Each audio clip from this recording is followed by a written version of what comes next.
Ladies and gentlemen, welcome back to another photo mishmash. This one being broadcast live March 20th, 2019.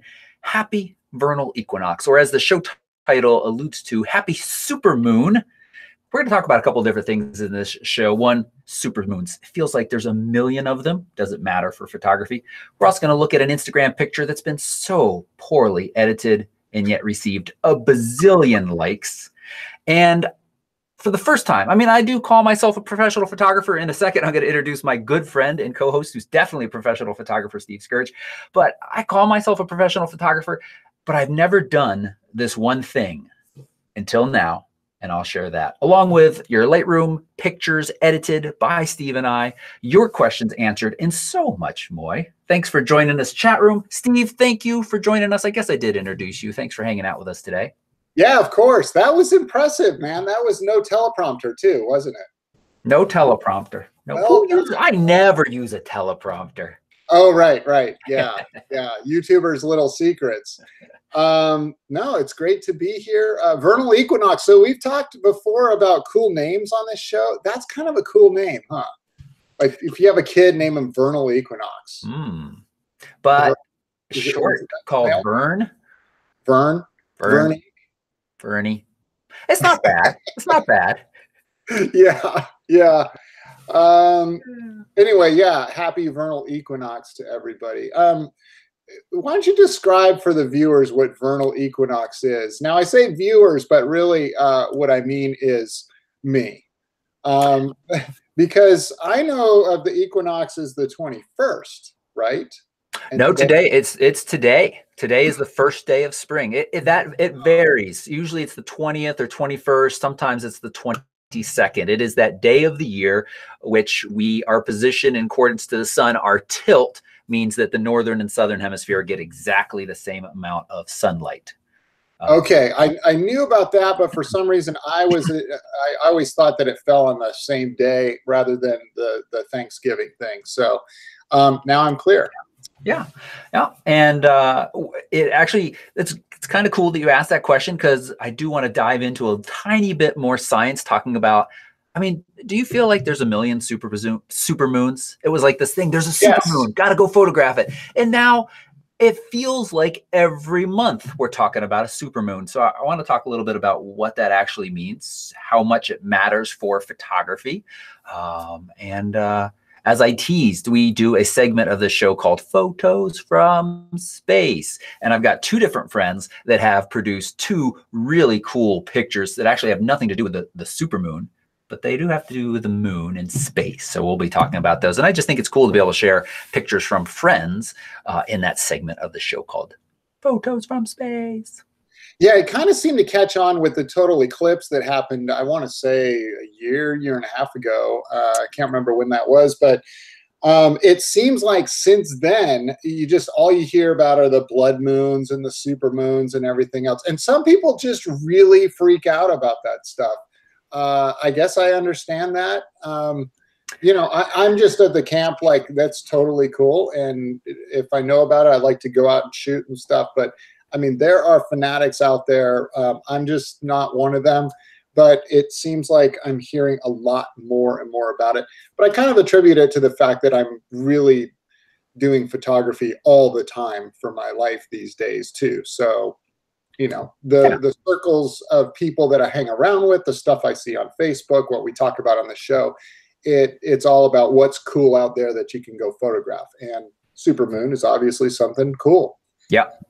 I think it's part of this whole kind of media, the naming of winter storms now, and not that everybody does that, but it's this quick thing that we can say that gets people's attention. And so I think that's why it's happening more and more. I think you're right, though. It really started, people became a little bit more aware of this phenomenon after the eclipse and the idea of the eclipse.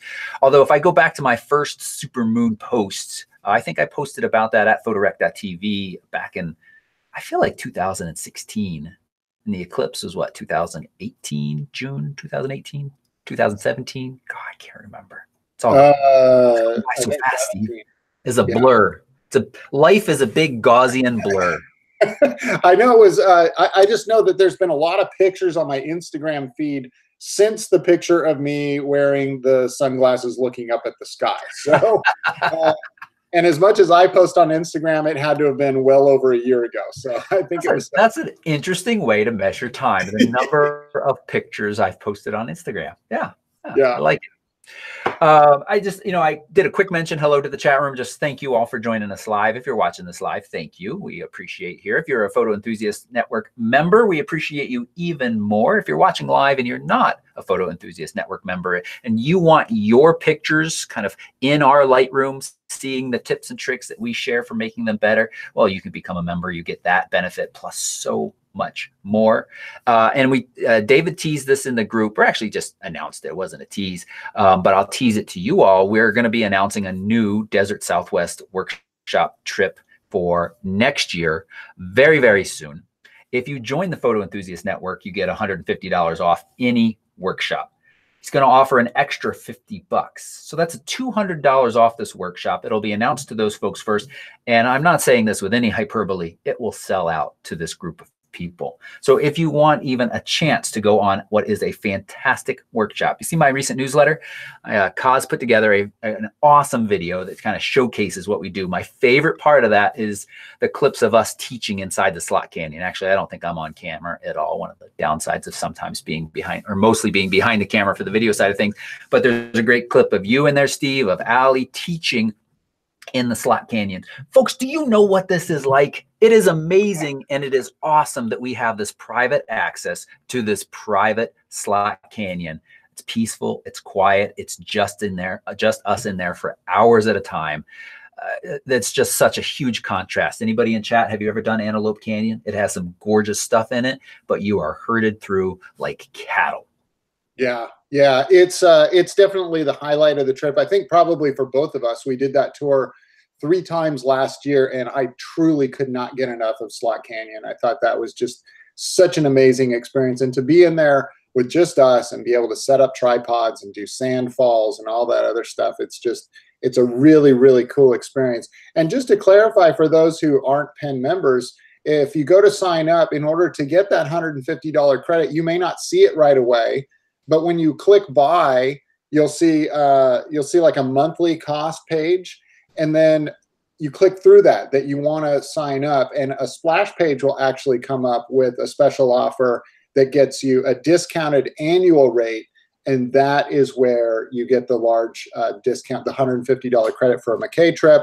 And then once you're a member, you just let David know, and he'll credit another $50 for that tour, which is extremely generous. That's I mean, quite honestly, he doesn't have to do that because the trip sells out so fast. The only reason we did 3 of those trips last year is because the first one sold out so quick that we had a huge waiting list for a second one. We launched that with 1 spot left, and it sold out within an hour. And then we put together a third one to accommodate everybody, and people are still lining up to get on those trips. So, I sound like a little bit of a commercial, and I am, but it's a great tour. And if you haven't been on a tour with us before, it's a really good first time tour with us. And hopefully you keep coming back, and we get to take you to all kinds of fancy international places after that. Yeah, totally. We got, well said, Steve. We got people in the chat, Sue, who's been on it, and she said she really liked the sandfall shot that we all kind of put together as a group last time, or it was actually individually, but everybody pretty much on that trip got to experience it. Heather's going in September, so that's awesome. And Tim is asking us to not release anymore because he's already signed up for one, and he already knows he's going to want to sign up for more. So, he's got to make a living. For those of you that are, kind of aspiring to sell prints and images, I've got a client of mine. He's bought about 8 different images from me, and 3 of them came from those tours. Sandfall being one of them. That's what made me think about it. In fact, I just got it sent off to him yesterday. And Horseshoe Bend, and Zion just has incredible scenery. And I think he's adding Bryce Canyon to the new one, if I read that correctly. Yes, that is correct. We will be going to Bryce Canyon as well, which is awesome. Yeah. Yeah. Yep. You know, Steve, it's really interesting that you mentioned that about selling prints and the fact that you're even selling a Horseshoe Bend print. So this past week, I'm friends with another photographer who runs a pretty popular podcast. I don't know if I want to call him out and say his name out loud. But he posted on his personal Facebook, I don't understand why any photographer still goes to Horseshoe Bend and takes the same picture everybody else takes.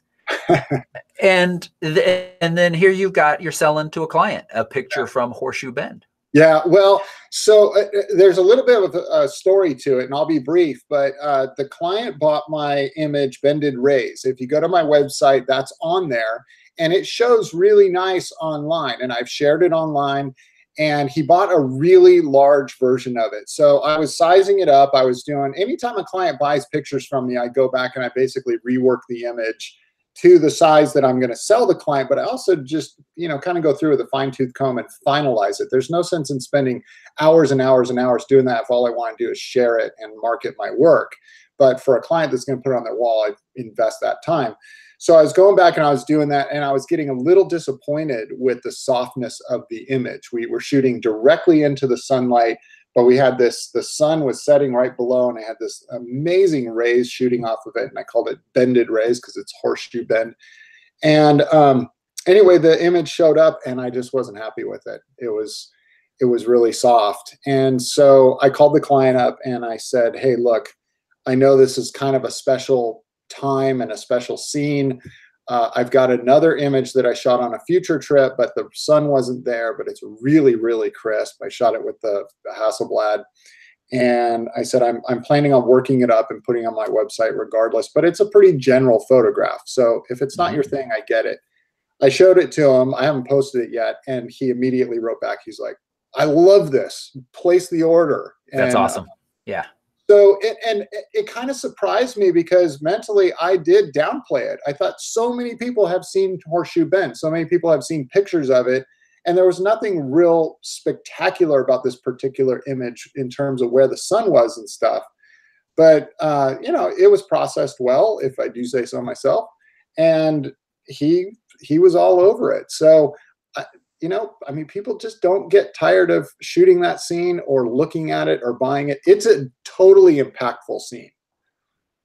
Yeah, that's a good point. And so my rebuttal is, I think in some ways it's valid. There are places that people have gone so much that when you go, your likelihood of making a unique print is very small, but that doesn't mean it's not yours. Right. And just because you maybe have seen lots of other prints like that, your friends, your family, your coworkers, doesn't mean they have.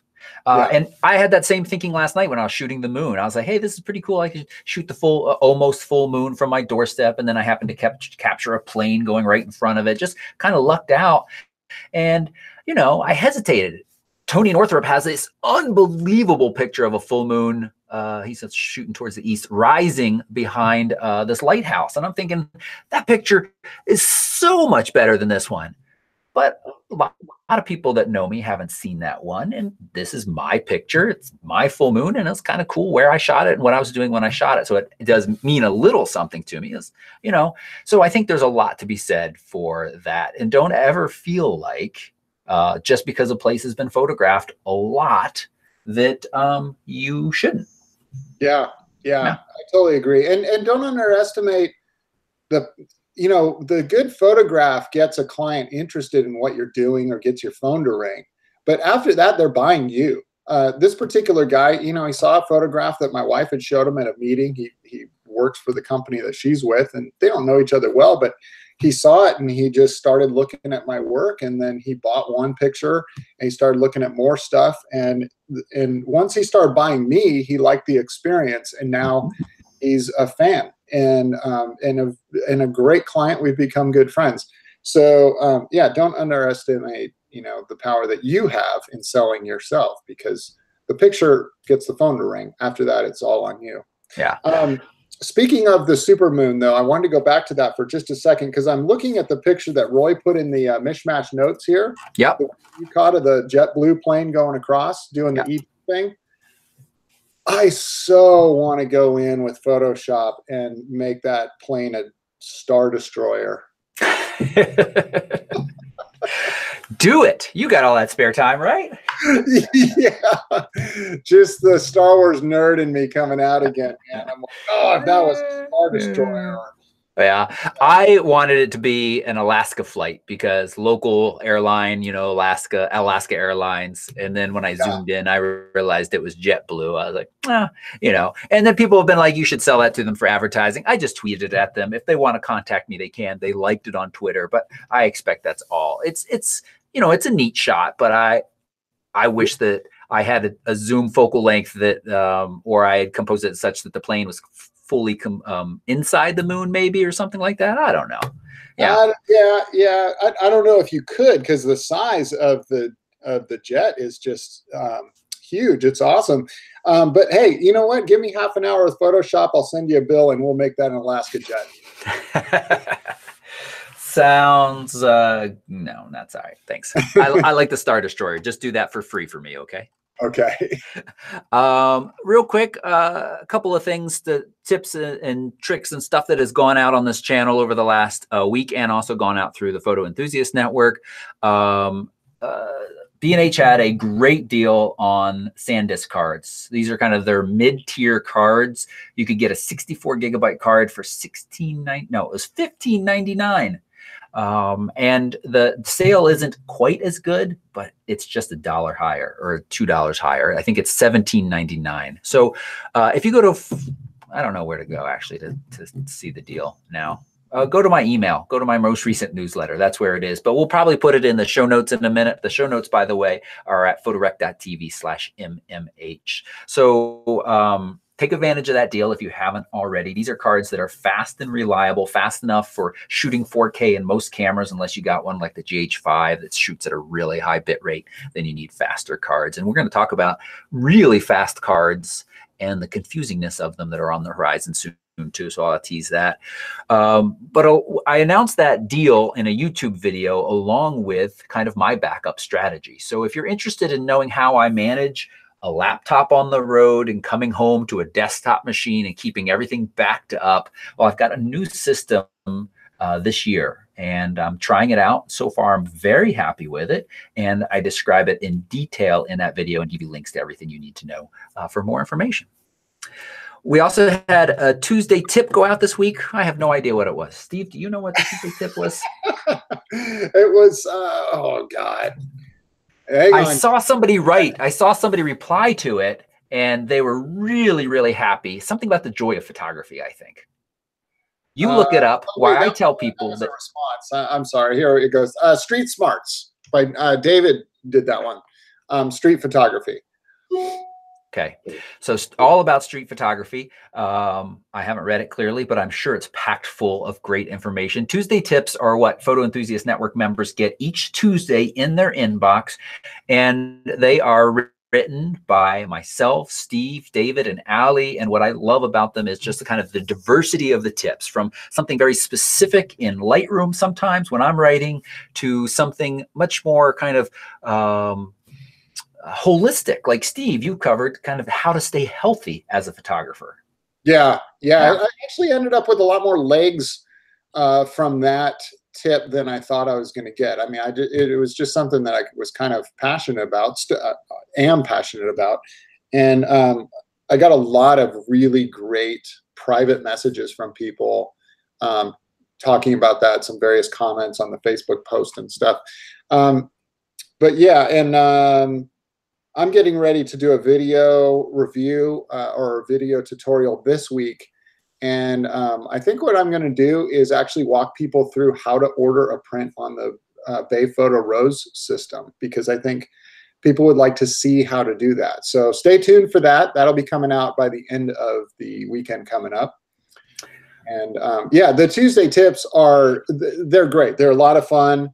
Sometimes I've talked about this. Sometimes you end up with writer's block. You're like, oh my gosh, we've covered off on so many different things. But, you know, like this one with David with Street Smarts, he's taught me how to do street photography over the years. And there's all kinds of little tips and tricks that play into street photography that's very different than any other type of photography. It's generally handheld, it can be kind of secretive, but you also want to be very respectful and open about what you're doing and get people's permission and stuff like that. So he goes into all that.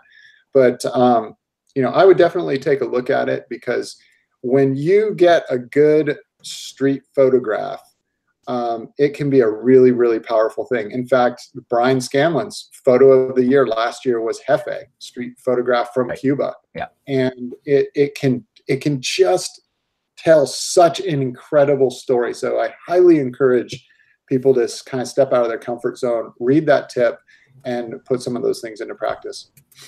Yeah, that's great. And, you know, I have a little private competition. I don't know if I've admitted this or not. I always kind of watch to see who gets the most responses from their Tuesday tips. And Steve, you seem to be killing it at that. You write ones that really kind of reach people and give them thoughtful, good information. And again, I just love the kind of the diversity of the tips that go out each week. It's fantastic. And I'm always learning stuff. I'm going to go back and watch or read the health one myself. I'm suffering from a little lower back issue these days, and I need to figure some things out, and your tip is a good place to start.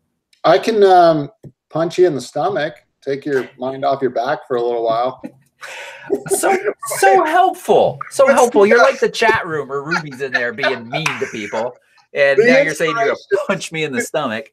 The inspiration comes from Happy Gilmore, for those of us seen the movie, when Ben Stiller's character comes in and says, "Oh, your fingers hurt? Well, now your back's going to hurt because you just pulled landscaping duty."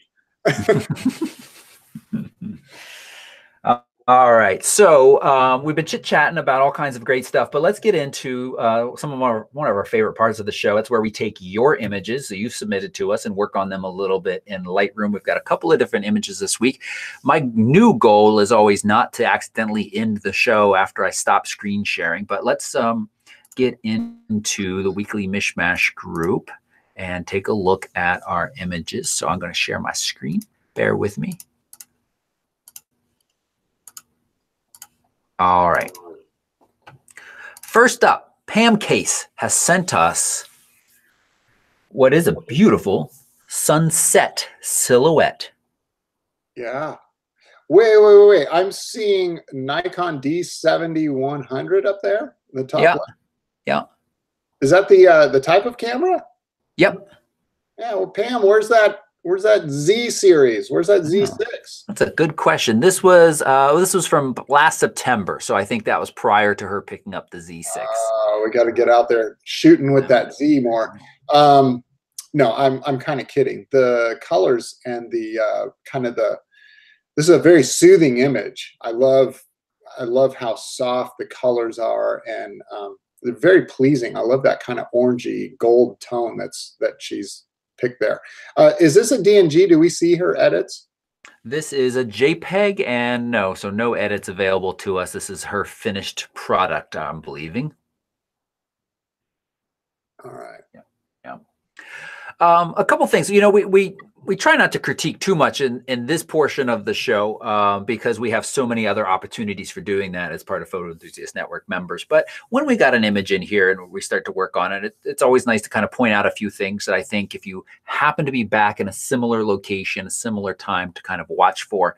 And I really do like this image. I really kind of love this framing of the old rocks and bricks down here, and then the fun stuff to look at in the water and up to the sky.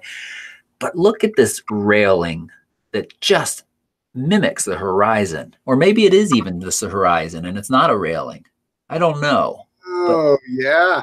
Yeah. That split is bothering me. I want a little bit above or a little bit below. I think it is a railing because it continues on in the tree line, but it's exactly where the horizon is. Really matches. So that's one of those things kind of keep an eye out for. Come down a little bit to make some separation, come up a little bit, either way. It's kind of minor, but it's just one thing that I notice. Another thing that's interesting to me is these guys are a little funny looking over here. And I saw this shutter speed was pretty fast. I'm surprised there's any movement in that. Yeah, I am too. And I'm not quite sure what to attribute that to, but I don't know. I'm reluctant to, we have a little bit of a dark virtual matte. I'm reluctant to crop them out because we start to lose part of the story. I don't know. Steve, you got thoughts on that? Well, yeah, I was going to ask you to go to a freeform crop and crop out that on the left side, just because it's movement in an otherwise still scene, and it's blurry in an otherwise crisp scene. Yeah. And then I was going to say, come up from the bottom. I actually really like the foreground there because it gives you a sense that you're standing right there. But I kind of wanted to see what it looked like if you just come up and cut out that black heavy foreground. And yeah, you might need to go down a little bit lower. And then you're still getting that heaviness over on the corner, and then it cuts off abruptly. So you're probably better off leaving it kind of the way she had it. But I do like the idea of cropping out the movement of the thistles or whatever is over there on the left side. And good tip on the horizon and where that line intersects, that, you know, sometimes that can be helped, sometimes it can't. Yeah. So, yeah. I love how much this image changes when you crop it. I don't necessarily think it's better or worse, but I think it's very different and also a strong image, both with that dark framing removed or with it down there. And it feels like a much lighter, more kind of inviting scene when you kind of crop that out, but it still has a lot of strength otherwise too. As far as like Lightroom edits and tips, you know, I don't know if you did much editing to this, Pam. This portion of the sky being as yellow as it is, but not having clouds in it, feels a little overdone to me. And one of the things that I've got videos on Pen about, we've talked a lot, it's incredibly powerful, is throwing up those gradients. And this is a JPEG, so we can't really fix this, but throwing up the gradients and then using a mask overlay. So you could say, I put this gradient over the sky, but only affect the brighter areas. So then it's going to grab onto just the clouds. So let's do this, luminance, and move it to the right. And we say show luminance. Let's move it back this way a little bit. You can see how the red kind of disappears from the sky area. That's going to allow you to just put the color in the clouds, or vice versa. You could put it to just the darker areas and make it a little bit blue. So just have a little bit more of a blue sky peeking through and still keep those beautiful gold colored clouds there. So you can limit it by color or by brightness value. And again, videos on Pen that show that, but I think that's really powerful. I want to see people use more often. Yeah. That's a good suggestion. Yeah. And then down here in the foreground, you know, I would not bring up, I'd leave these silhouettes. I think they're very strong as silhouettes and it looks good. Yeah. Nice. Haven't we done this one? Yep, this was Kevin's when his platypod was strapped to a tree. That's right. Okay. And moving on to... So he submitted two, and we actually chose to give tips on the second one because it was a stronger image. We said a couple things about this one, but mainly in relation to the other image that he sent us. And then we ended up going black and white with that one. Yeah. So, you know, I still think that if it's taken kind of at the same place, the other image was stronger. Yeah, I agree. And I'll use this to point out something I like to call pre-shopping, which has nothing to do with Photoshop or Lightroom. But it looks like there's easy access over here. There's this big branch in the water with bits on it. I would pick that up and move it out. But otherwise, you know, I think you've done a nice job. And as Steve said, yeah, the points we made on that last image, I would apply to this one as well. Love all this green mossiness.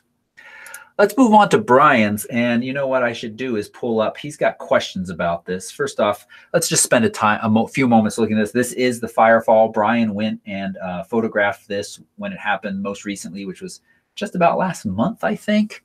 And he's struggling a bit with editing. But before we talk, you know, about editing and suggestions and stuff, I just want to say, one, I kind of don't really feel like a real landscape photographer until I've tried to go shoot this. Just, you know, I am so jealous that you took the time and went and had an amazing experience here. It just looks awesome. Really, really cool.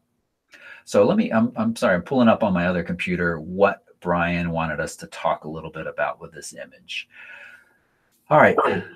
He keeps cropping it and can't quite decide, you know, how to frame it. You know, if the frame is right. It's kind of busy in some ways, so he's struggling with that a little bit, looking for some brainstorming around the framing. The clouds right above the mountain are dark and splotchy. Any suggestions on toning that down? I've tried burning, etc., but it all starts to look a little unnatural. All right. If I was to play around with the crop, first of all, I like the way that he's got it processed. It looks really nice and clean. I would consider taking the left side and maybe cropping out that heavier tree on the left, and but still show the right tree. And then on the right side, I would come in and kind of cut out that tree there, so you're ending, where the granite is. So basically what I'm looking at is you then have tree framing on one side, but now, you're kind of getting into a square area here. So you might need to come down from the top just a little bit. And the other thing that you're doing here now is you're positioning the firefalls right in that rule of thirds in the strongest point of the photograph, which is your top right area. So the viewer is going to kind of go from left to right, and then you want them to obviously pay attention to the main subject of the picture. The other thing that you could do on that left side, if you need to stretch it out and make it a little more horizontal, is include maybe half the trunk of the larger tree. So it gives the viewer a sense of, you don't know exactly, kind of how big that tree is or what's on the other side of it. It just kind of creates a natural frame on that side. That's the first suggestion I'd have when it comes to cropping, at least where I would play around with it. I liked your initial on the left. I like coming in past that tree. I had thought similar things, but seeing the two of them, I kind of like this a bit better. Yeah. Go back and show half the trunk again. I wasn't looking in the navigator window to see what that looked like uncropped. Yeah, it does create a really kind of just black line, heavy line over there, doesn't it? Yeah, you bring up a great point, Steve, of looking up here from time to time. I've talked about this. We both have talked about this in videos past and on this show. There's something about this quick kind of mile-high view of your image that really lets you know at a glance when something is going to work or not work, or at least can help you in kind of deciding that. It's really interesting to me that the smaller version does. One of the things that often shows me is if I've over edited or if I've got a halo around something from editing, that seems to show up better in the navigator than in the actual window. Yeah. Okay, I do use that quite a bit. God, the colors are they're so pretty. It's hard to think about cropping anything out of that lower portion. I don't know. I like the way that he processed this. I almost want to see, though, maybe take the exposure down a bit and kind of increase some contrast maybe a little bit. It'll really help that just glow. The firefalls will just kind of glow off of there.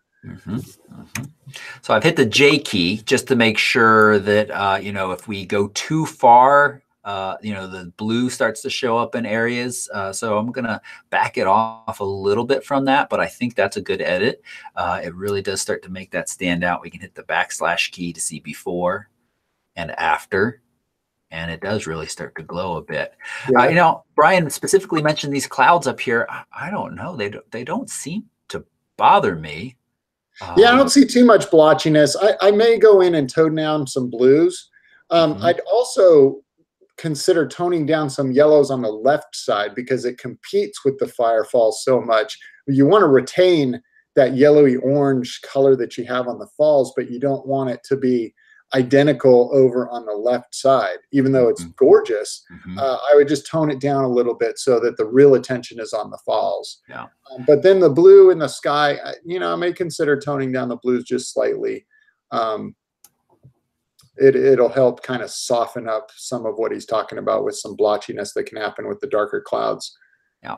And the other thing you can do is you can kind of paint on some unclarity. You can paint it on there and then take clarity down. It really softens things up in the sky.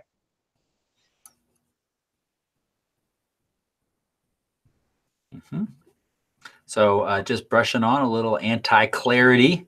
Yeah, I do this a lot when there's some higher contrast or really you know, like rocky scenes like this, a lot of times I will soften the sky. So you still show some texture in there, but you're showing a huge contrast between a soft, you know, sky that's been, you've taken clarity down, and then some really rigid, sharp rocks or trees or, you know, whatever.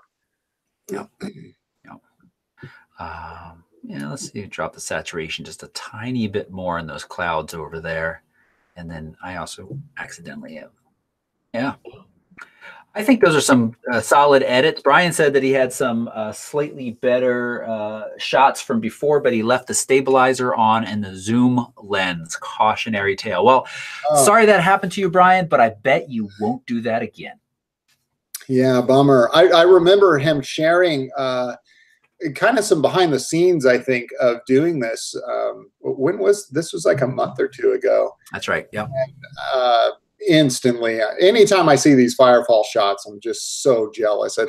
I couldn't agree with you more. It's hard to call yourself a professional landscape photographer if you've never gone and shot that. So Brian's got a leg up on any of us that haven't been there yet.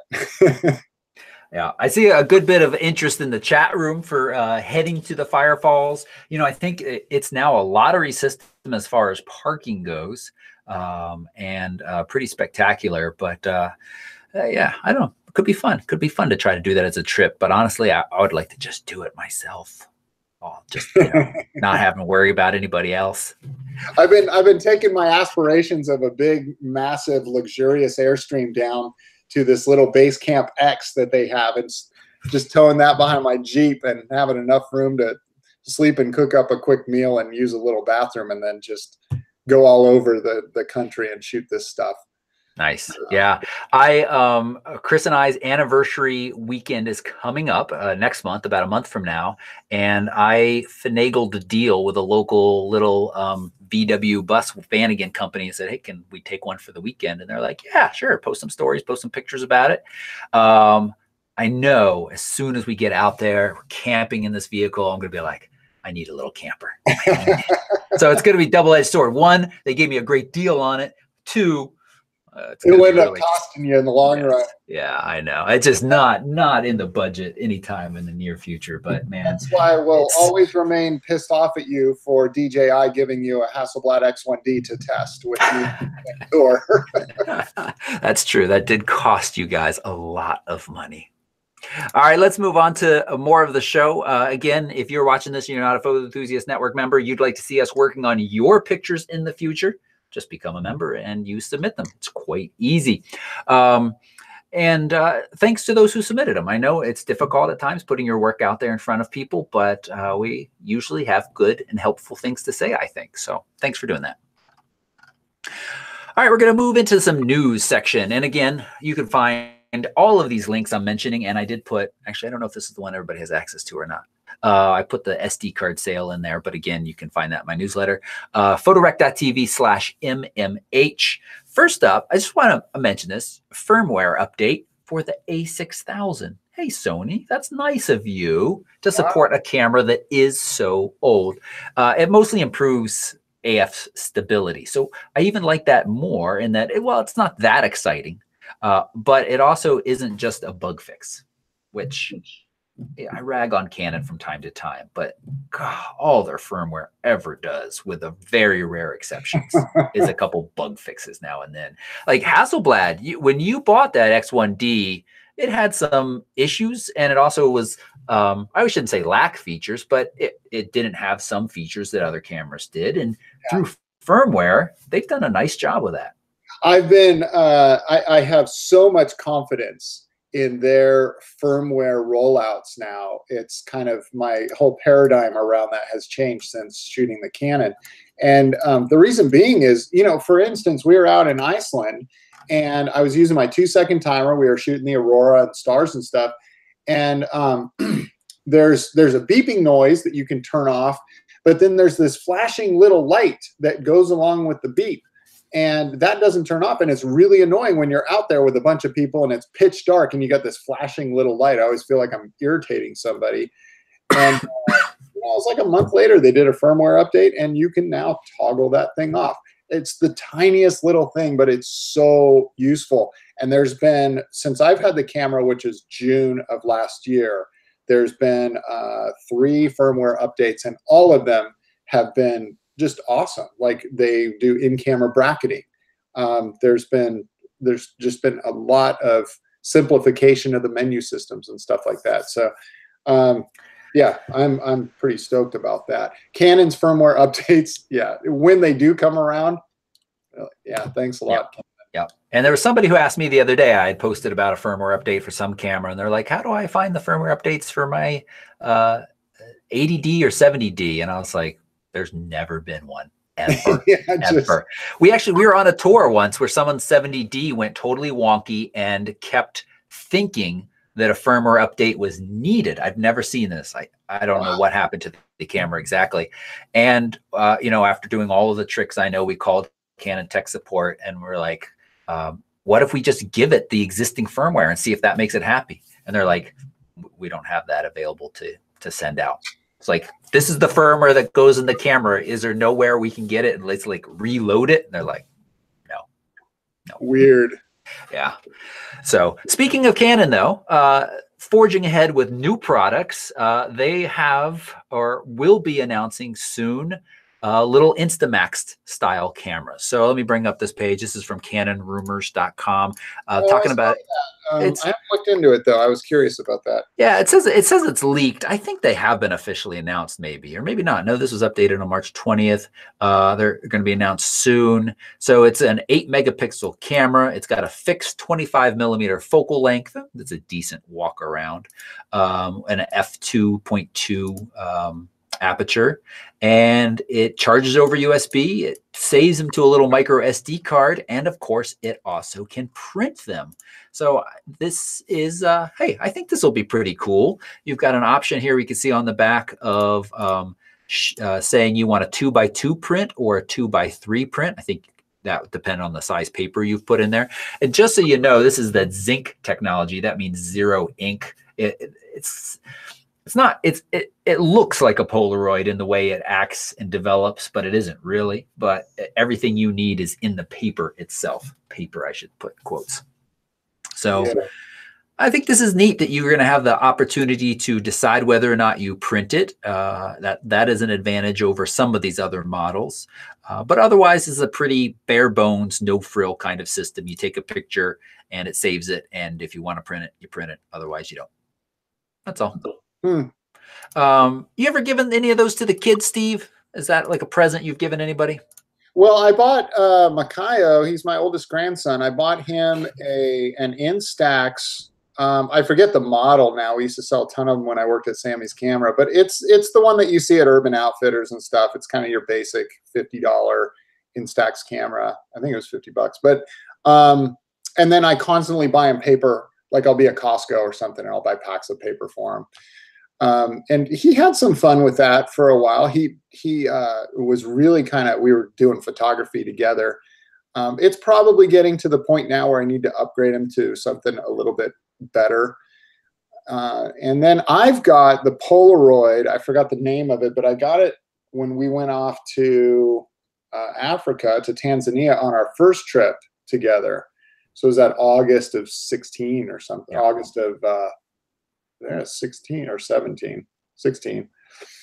Anyway, I just wasn't very happy with it. It takes so long to process the picture, you know, that by the time it's printed out, when you're at this village and you've got a million kids running around and people that want pictures of themselves and stuff, you're like, okay, just a minute, just give me another minute. And 1 minute feels like 10 when you're there. So I kind of just put it back in my pocket and I was just shooting away and then having more fun just kind of interacting with the villagers rather than fumbling around with that thing. But yeah.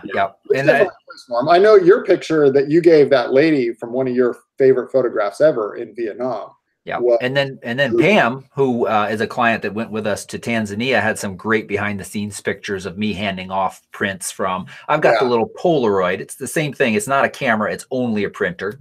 And, you know, the quality isn't the best, but when you're handing somebody a picture that you've taken in one of these, you know, less developed countries.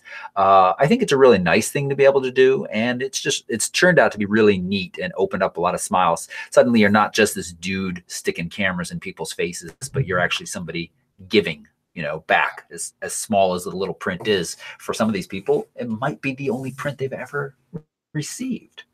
Yeah, so, you know, the thing that's cool with Instax over the zinc paper is that it's like the old Polaroid. Like, it just comes out real quickly, and then you just kind of sit there and you wait for it to appear. And there's a lot of fun in that.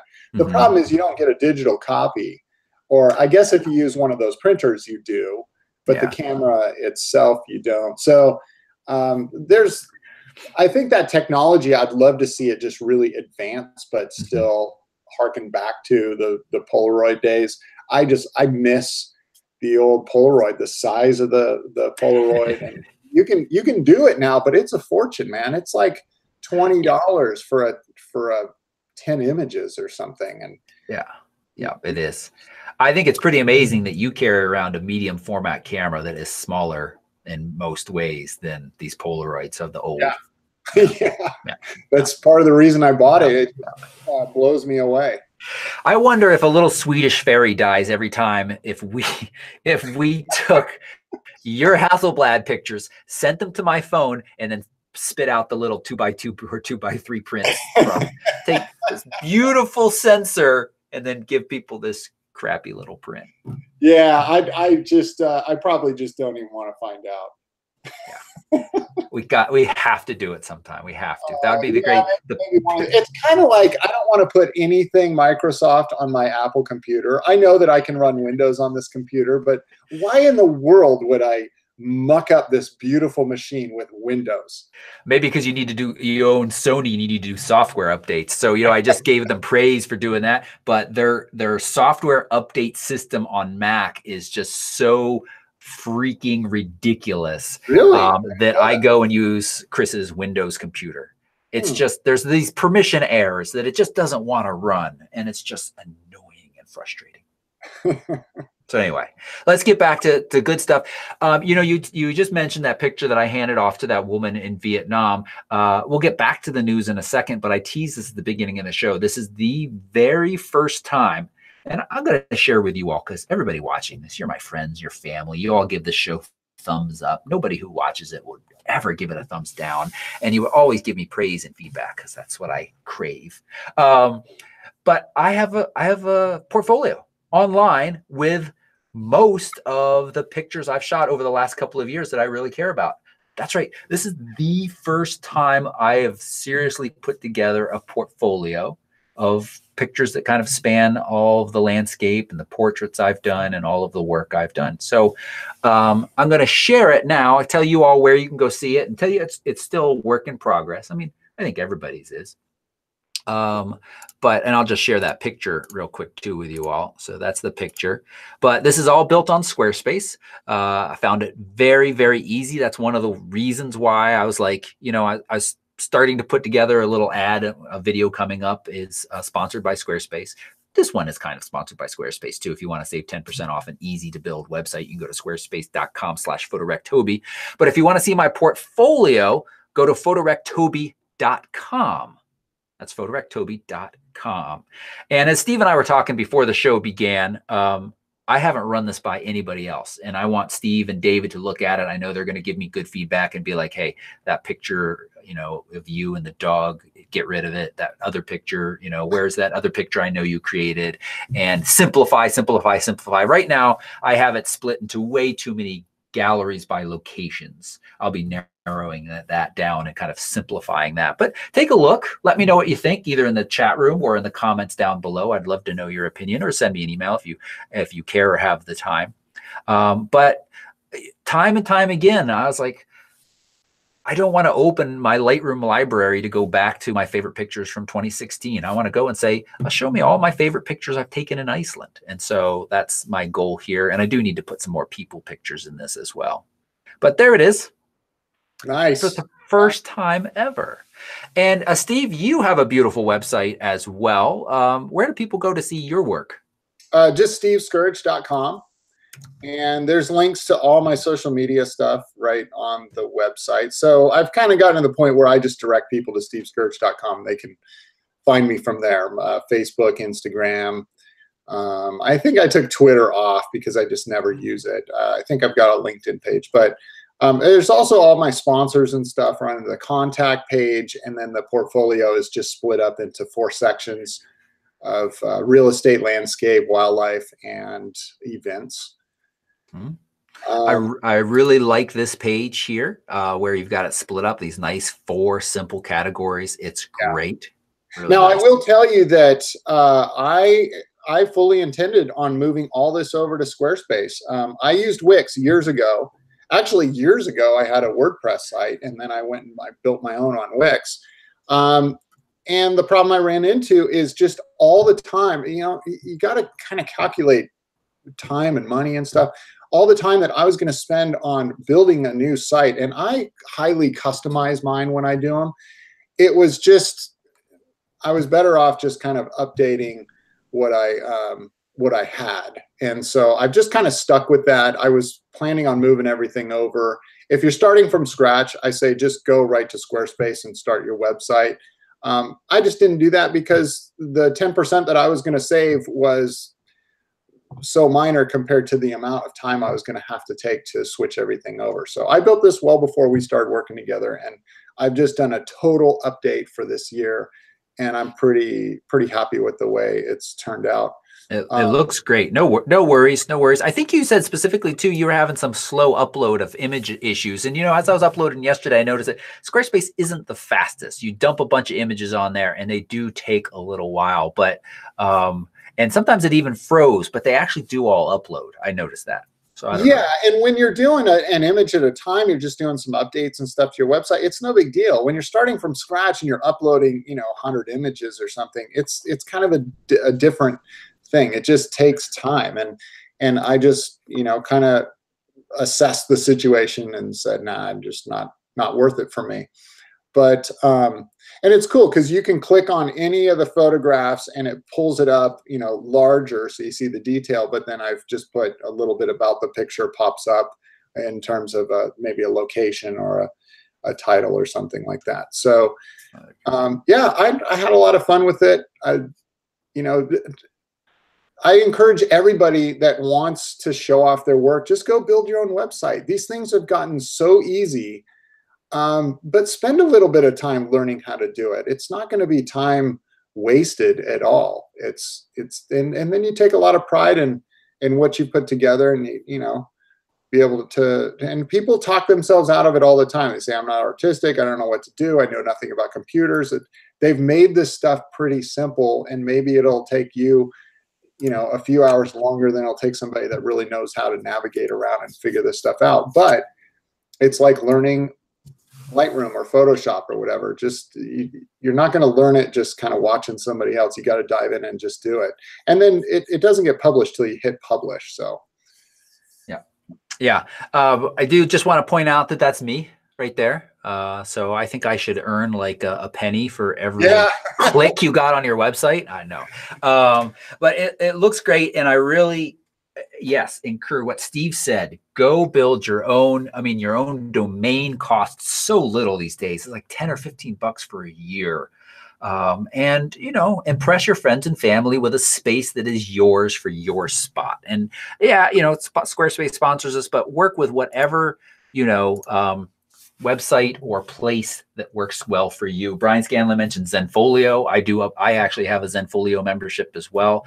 That is great. I think they're a little bit more cookie cutter in their layouts, whereas Wix or Squarespace lets you get a little bit more customizable, but they all offer some really great places, and they're really not hard to work with these days. We're well beyond the building the HTML stuff, and even WordPress these days can be quite complicated in trying to get things to look the way you want. And then you have to worry about all the spam issues and all of that stuff. Blah. Yeah. It's even if you just plug in everything right to the template that they give you, it's going to look great.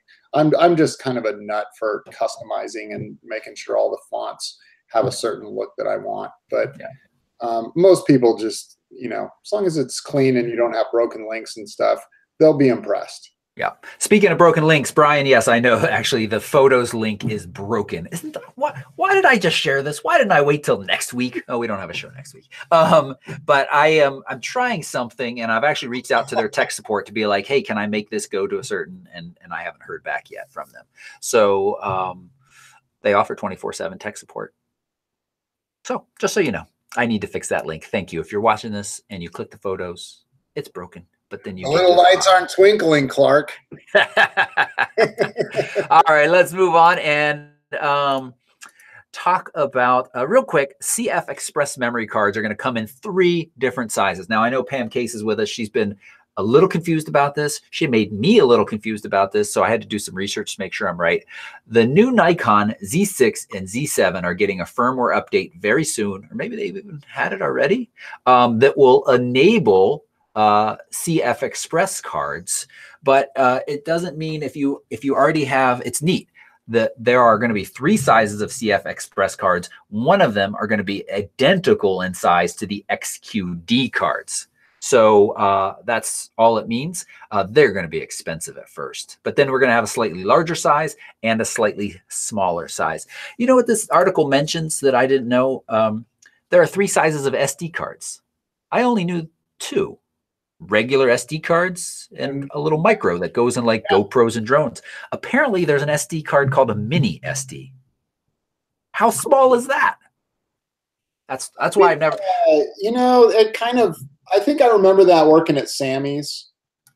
We sold a couple different sizes. You know, most of the micro cards were for those Instax cameras or the Polaroid ones and stuff. Yeah. But something we had took a mini, and I don't remember what that was. I don't think it's very widely used. No. Here they are. I could have Googled it before the show and seemed smarter. When you Google it, mostly micro SD cards come up, but we got this one Kingston. It is tiny, enhances the performance of your feature-rich mobile device, mobile phones, PDAs. So wait, what's smaller, the micro or the mini? The mini looks smaller to me. It's smaller than a micro SD. Yeah, okay. Yeah, I know. Maybe that's why I've never seen them, because they're too small for the human eye. Yeah, or remember years ago, Sony had their own. Oh, that's right. That's right. They had like it was like the size of a gum stick, a little bit shorter. Yeah. Yeah, it was called the memory stick. Yeah, yeah. I'm glad we've mostly moved away from that kind of proprietary, not stupid. And, you know, anytime we can use. So I'll be curious to know when we start to see real adoption of the CF Express cards, especially at the different sizes. The large ones are capable of something like 4,000 megabytes per second transfer. 4,000? This XQD card is 440. So 10 times this speed. And this is crazy speed. Yeah. Yeah. So, we'll see. It's going to be a while. They're going to be expensive. These XQD cards are expensive. You know, I accidentally almost sent this back to B&H once in the camera, and I had to go, I had to literally like run back, drive fast, and then run back into my mailbox place and be like, don't give that to FedEx yet. Cut it open. Yeah, my biggest concern is, you know, because as the cameras are coming out with these giant sensors, 100 megapixels is right around the corner for, you know, kind of the norm. And we're going to have CF cards or SD cards or whatever that can kind of handle all that stuff. Is your home system, you know, your home computer and what you're storing it on and the throughput. I know I've got plenty of storage space, but when it's on USB 3.0, it just chugs along. And as soon as I went to Thunderbolt, it's pretty fast. But you know, these file sizes are just becoming enormous. And you know, you do tons of video and stuff. So that's kind of where the backlog, I think, is going to occur. People are going to get the cameras and they're going to maybe spend a little bit more money for a faster card. But you're very price dependent on that technology. But then what do you do when you get home? Now you got this whole system that even if you have space, the throughput is just a backlog. I love chat room. Thank you so much. Roger corrects me. Micro is actually smaller according to the dimensions published on Wikipedia. Tim who works for Amazon, says they're not on Amazon, so they don't exist. Right? There we go. And is that it? Oh, and Roy, who works in a camera store along with helping us out with the show and putting together show notes. Thank you, Roy. Says people still come in and ask for the Sony memory sticks. Bummer. Bummer. Tim has obviously not heard of the planet Geonosis, where they're building a clone army. Okay, nerd. That's like second Star Wars reference in one show. You're only allowed one. I don't Dude, even. That was a prequel reference too. I mean, that's saying something, because everybody hates the prequels, including me. Yeah. But I've managed to watch them enough to remember some things. Yeah. So, all right. And Pam wants us to contact her on Facebook or PM me. I don't think she's talking to me. I think she's talking to somebody in the chat room. I just wanted to share that. I did see a headline. This isn't part of our show notes or anything. I did see a headline about a new format of hard drive. It's still kind of the spinning system, but a new way that they're going to mechanically access the data. Really increases the capacity. It's slower. So this is really kind of like backup and storage at big data centers. But I was just thinking how huge drives have like kind of exploded onto the scene. It feels like in the last just year and a half or so, you can get a single drive, 8 and 10 terabytes. And now we got this new system coming that's going to expand that even more. What kind of size drives are going to be working with in 2, 3, 4 years? It's cool to think about. Yeah. And all right, back to news. I like this. We've got kind of a pop culture Instagram story we want to hit in a minute, but we got to balance that out with, that's like candy or, non-nutritious stuff. We got to balance that out with a little bit of nutrition. So F-Stoppers has a post about how to dramatically improve your boring landscape photos in Lightroom. So let's take a quick look at this. I think they offer some good tips, and I want to share them with you all. So this is by Michael Leary, and he's talking about sometimes you go back through your images, and this is why we say shoot raw, because it gives you a lot of editing latitude.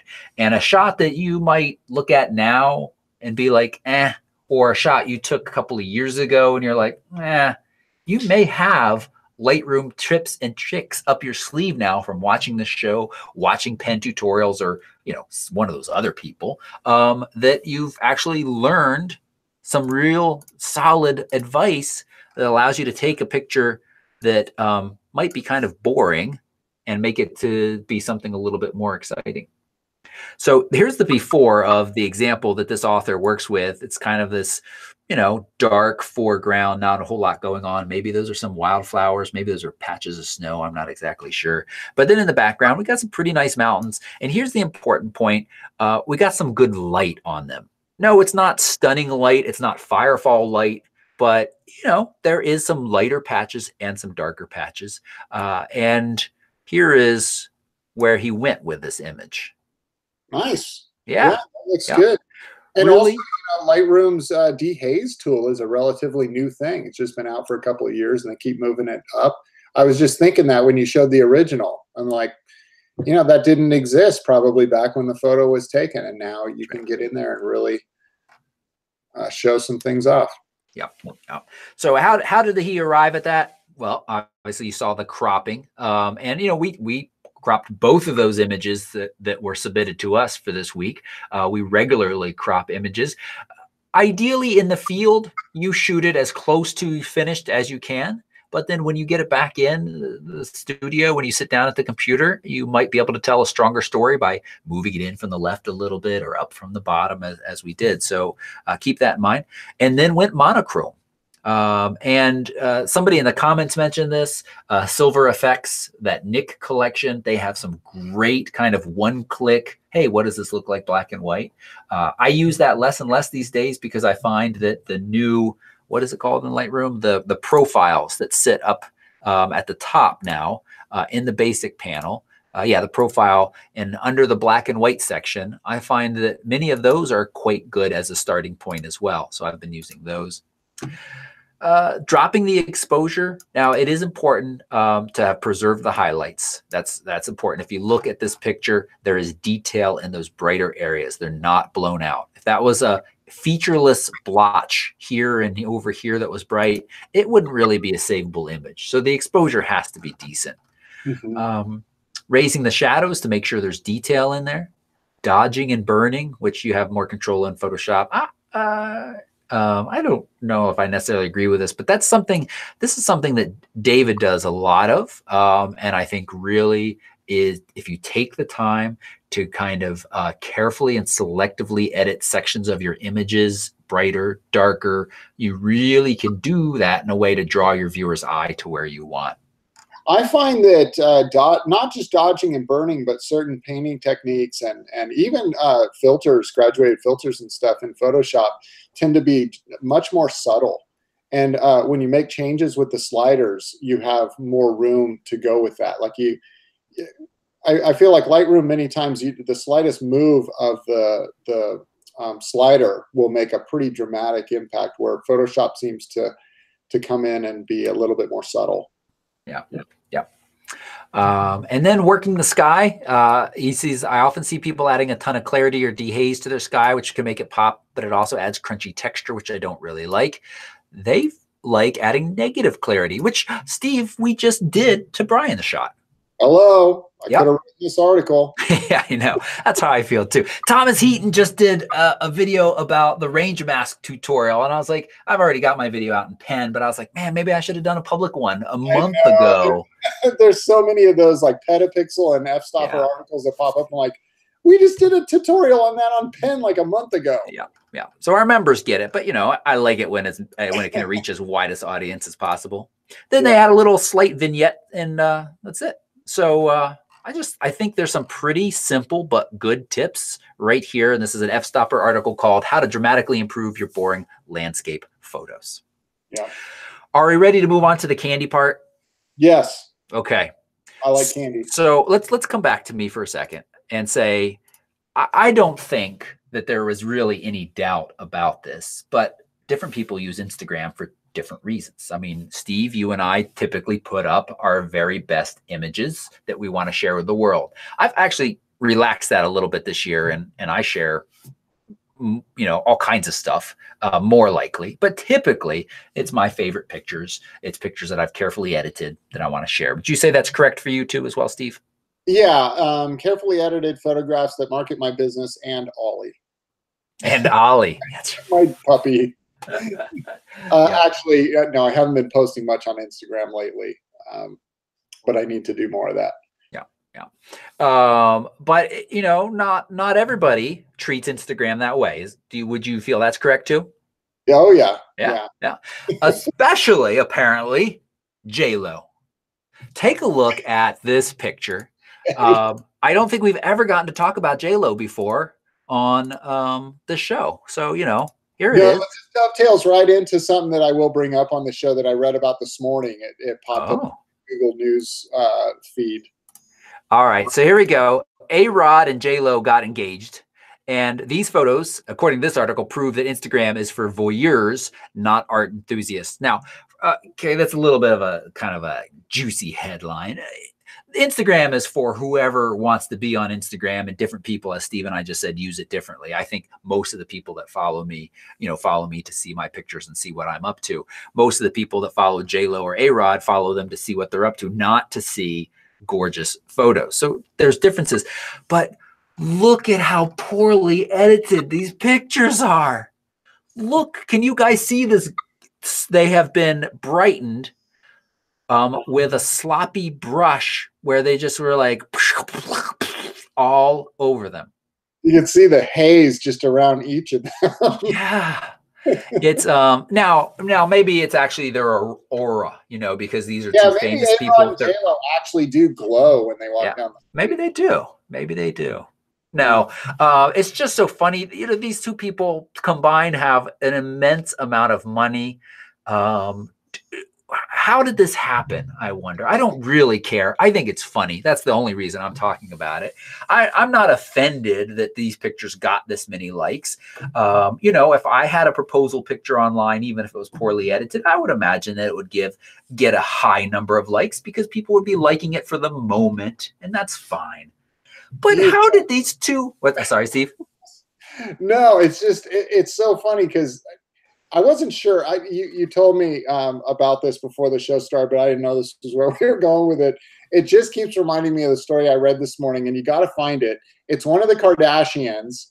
She posted a picture. It's some picture of her in a bathtub. Go figure, Kardashian in a bathtub. And the leg, one of the legs looks photoshopped. It's hilarious. It absolutely. I was practically in stitches looking at it. I don't remember who shared it. It may have been on a Petapixel or something like that, but it's made tons of news. Okay, so Kourtney Kardashian now has fans perplexed. Look at the lower leg. Oh, where's that coming from, dude? It's so creepy. What is happening? What is happening? Because this is it. Like, your entire life is selfies or pictures of you doing life, whatever you do, and you've got money to hire professionals, or I don't know. I mean, it's like it's edited, right? So somebody took the time to edit it. Maybe it's real, but that just looks creepy, man. That just looks weird. It does. It really. This is right here is so distracting. I don't even realize the knee is. Yes. Yes. Like, this leg just comes out of nowhere. She's fooled us all. She apparently has a giraffe leg this whole time. Yeah. So. Wow. I had no idea when we started the show that we would be looking at a Kim Kardashian Instagram picture.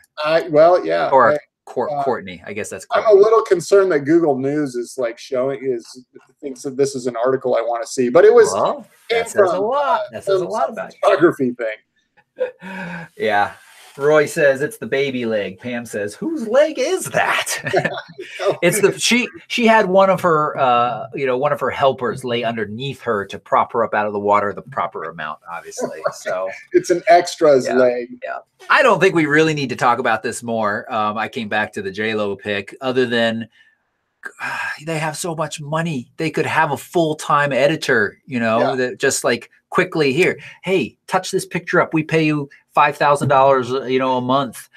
Be awake on call 24/7. Make this picture real quick, and send it back to us. I don't know. Yeah. I don't know. Geez. All right. So I think where are we in the show? So that was some show notes, and now we can say photos from space, and I've got two to show you, and they are, I think, quite cool. Let's see what happened to the one. Here it is.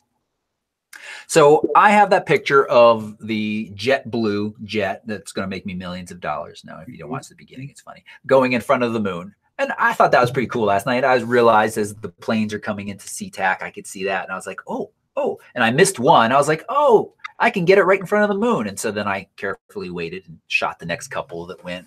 And, actually, the next JetBlue one was the only one that lined it up perfectly.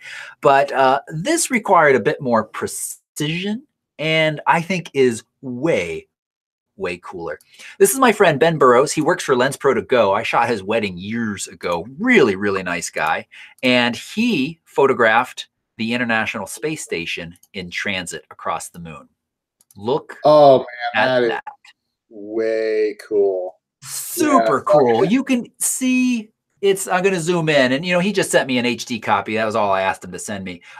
You can see the solar panels. This looks more like a TIE fighter, or no, X-Wing. Looks a little like an X-Wing, right? Yeah. Third Star Wars reference in one show. But this is a composite of he took a 1, 2, 3, 4, 5, how many space stations you see, and composite them all together as it transited past in front of him, or passed in front of the moon, between him and the moon. And there it is. Pretty cool. That's great. And you can see more of his work. One of the things that is we've been to LensPro to Go's office in Boston. And as you would expect from a lens rental company, it's really exciting to go into the back room and see all of the shelves filled with gear. I want to just show you his Instagram real quick to just give him a proper shout out. Benjamin Burrows. Did I meet him when we were there? I think he was there. Sorry, I'm having a moment. He's Robot Dino Fight on Instagram. And how do I change what I'm sharing now? Oh, so much sharing without stopping the show. Here he is, Robot Dino Fight. And you can go here and give him a follow and a like if you like this kind of stuff. But he, as I said, he shot this with an 800 millimeter f5.6 prime plus the Canon 2x teleconverter on a 1DX Mark II. So pretty sweet combo. That's 1400 millimeter zoom. And so this isn't a telescope. These are Canon lenses. Yeah, that's pretty cool stuff. Actually, I hadn't liked that yet. And he also does some really nice birds stuff. He recently got a drone, and he did the ISS in front of the sun too, not too long ago. Wow, man, that's awesome. Yeah, so good stuff. And then is my other Art Only. He's just an Instagram. Well, I say just. I only know him through Instagram, and he's got a video. This shows you how fast this happened. This is a slow motion video of what was 0.6 seconds in real time. I know that's kind of small, but do you see that happening there? So there it is. It wasn't like Ben had a lot of time to shoot, but I also want to give a shout out to Art Only for he's got some great astrophotography stuff. A lot. He spent a lot of time. I think he has a real job, but he gets up and he gets out there and he shoots at all crazy hours. I follow his Instagram stories. Yeah, he really does. So you should give those two guys a follow. We'll get them into the show notes. The show notes, of course, are at photorec.tv/MMH. I think that brings us to the end of the show, Steve. Oh, wait. Oh, Andrew wanted to know if there's night sessions during the Southwest trip. Absolutely. We have several different locations to pick from over the course of that trip, all, of course, weather and light and moon dependent. But that's one of the reasons why I love this trip. It's kind of not only amazing Southwest scenic landscape, but we also have often really awesome night photography opportunities as well. Yeah. Okay. I think we're done. Oh, I never talked about why there's so many supermoons. So let me just say this real quick in closing of the show. The supermoon simply means that it is a full moon at a time when the moon is as close to the Earth as it gets. To use technical terms, there's apogee and there's perigee. In the orbit of a body, no orbit is perfectly circular. None that I know about. All of them are kind of ovalish, and the moon has an ovalish orbit around us. So at certain times during its orbit, it's closer to us than others. If it happens to correspond with the fact that it's a full moon, then we get a supermoon. It doesn't look any bigger to the naked eye, but the difference in how close it is, it's usually like about 7,000 miles closer. So when we're talking about like 200,000 miles distant, I think that's the right numbers. 7,000 miles isn't a big deal, but apparently it can make a big difference in brightness. It can be up to 30% brightness. So it can impact your photography. If you want more tips on photographing the moon, you can go to photorec.tv/moon. I think we've shortened that to, or maybe supermoon. It gives you some simple tips for photographing the moon. It's not very complicated. But get out there and look tonight. As it rises, it is going to be nice and big. And what's more impressive is just the moon in general, when it's on the horizon, messes with our brain. And it just looks so much bigger than when it gets up in the sky. If you want to do a neat trick, do a little circle like this when it's down on the horizon. So you're missing the horizon. You only see the moon. It'll get small again because your brain is like, oh, I know that moon thing. It's very small and far away. But when it sees it with the buildings and the trees, your brain is like, look at that giant moon. And then you see it. It's kind of trippy when you think about it.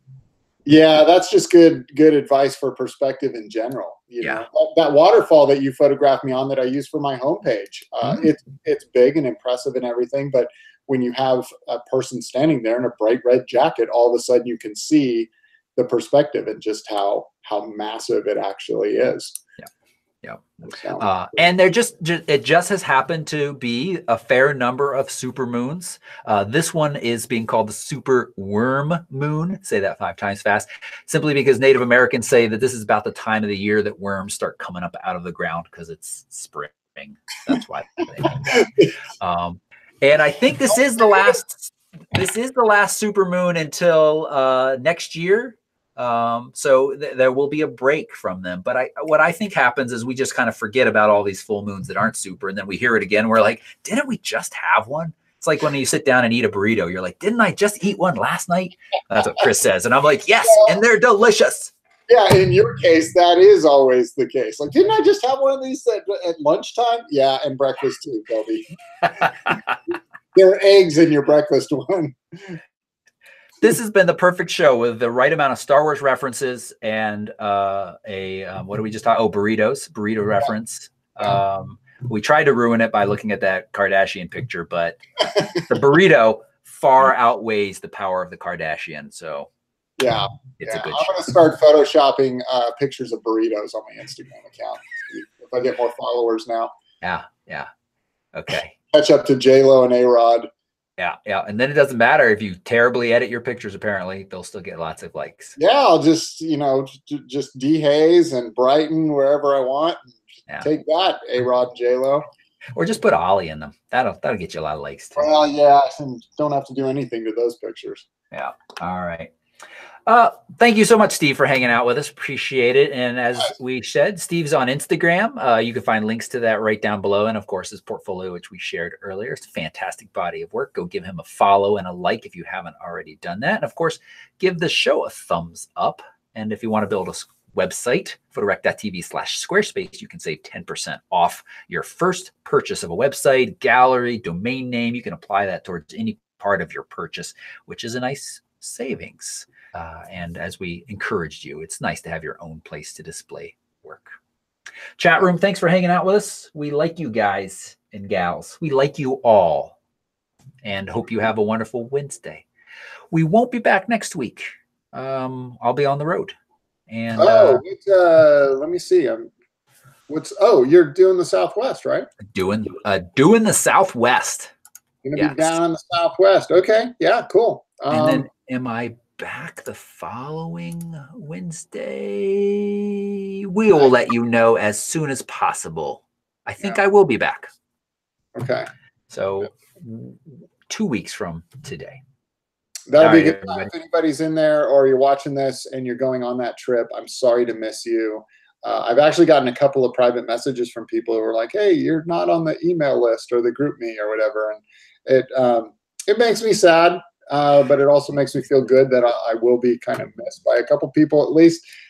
However, you'll get a chance to meet Kaz, maybe for the first time, and he's top notch, man. The dude is super talented and a super, super nice guy, and you can't phase him. He just is just like the friendliest guy ever. So he's a good dude.